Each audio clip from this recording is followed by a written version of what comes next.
இந்த கார்னர்லேருந்து அப்படியே குபாரமலைங்க.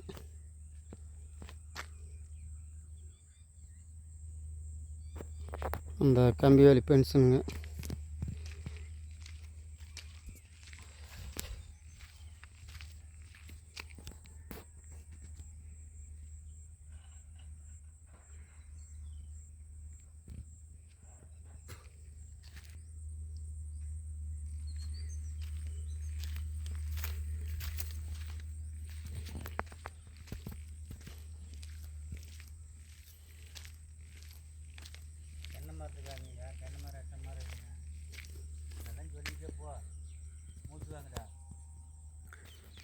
தென்னை மரம் வந்து பார்த்திங்கன்னா ஒரு 10-20 மரம் இருக்குங்க. இப்போ குபாரமலையிலேருந்து வாய்மூலை பார்த்து போய்கிட்டு இருக்கிறேங்க. நேர் வண்டி தடங்க, காட்டுக்கு போய் அப்படியே 16 அடி வண்டி தடங்க. இந்த குச்சிக்கிழங்கு காடு தான் கொடுக்குறதுங்க. 4.5 ஏக்கராங்க. விலை பார்த்திங்கன்னா ஒரு 60 ரூபா சொல்கிறாங்க. ஒரு 55 ரூபானா ஃபைனல் பண்ணலாங்க.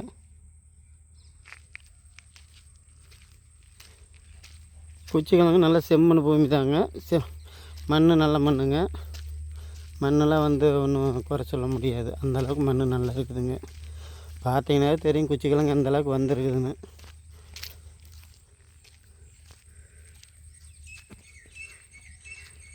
தேங்காய் மரங்க.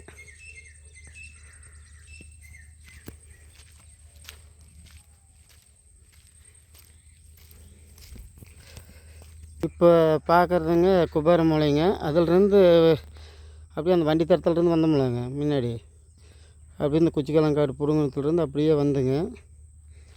இது வந்து அக்னி மூலைங்க. அக்னி மூலை குபாரமலை ஏறி வருங்க. அக்னி மூலை கட்டாகி தான் வருங்க. ஒன்றும் பிரச்சனை இல்லைங்கன்னு பாருங்களேன். இது குச்சிக்கிழங்குங்க. கோல்லாம் நல்ல மொரட்டு கோலாக இருக்குங்க.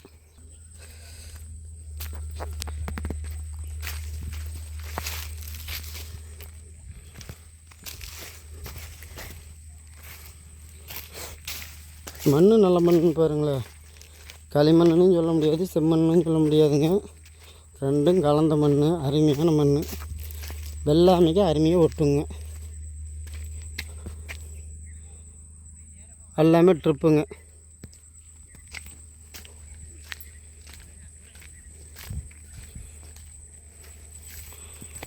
எல்லாமே ட்ரிப்பு போட்டிருக்குன்னு பாருங்களேன். எல்லாமே குச்சிக்கிழங்கு தான். நல்லா ஸ்ட்ராங்காக இருக்குதுன்னு பாருங்களேன். ஆனால் இதில் வந்து எந்த வெள்ளாமை வச்சாலும் நல்லா வரும்னு பாருங்களேன். ஒன்றும் வெள்ளாமையெல்லாம் குறை சொல்கிற அளவுக்கு இருக்காதுங்க. இப்போ நான் பார்த்து போய்கிட்டு இருக்கிறது வந்து ஈசானி பார்த்து போய்கிட்டு இருக்கிறேங்க. நடுக்காட்டில் பூந்துங்க, நடுத்தோட்டத்தில் பூந்து ஈசானி பார்த்து போய்கிட்டு இருக்கிறேங்க. கொஞ்சம் நான் பேசுகிறது கொஞ்சம் உங்களுக்கு புரியாதுங்க. இருந்தாலும் கொஞ்சம் நீ கேட்டுங்க, முழு வீடியோவும் பாருங்கள்.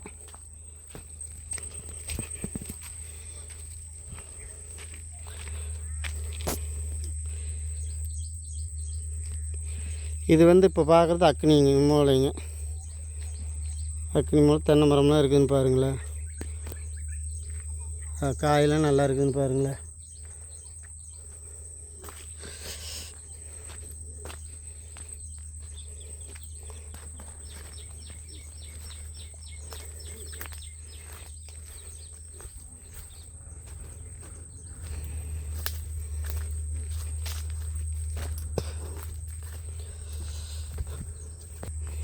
இதுக்கு வந்து ஈசானிலேயே வந்து தொட்டி ரவுண்டு தண்ணி தொட்டி போட்டிருக்குன்னு பாருங்களேன். ஈசானி என்ட்ரன்ஸே வந்து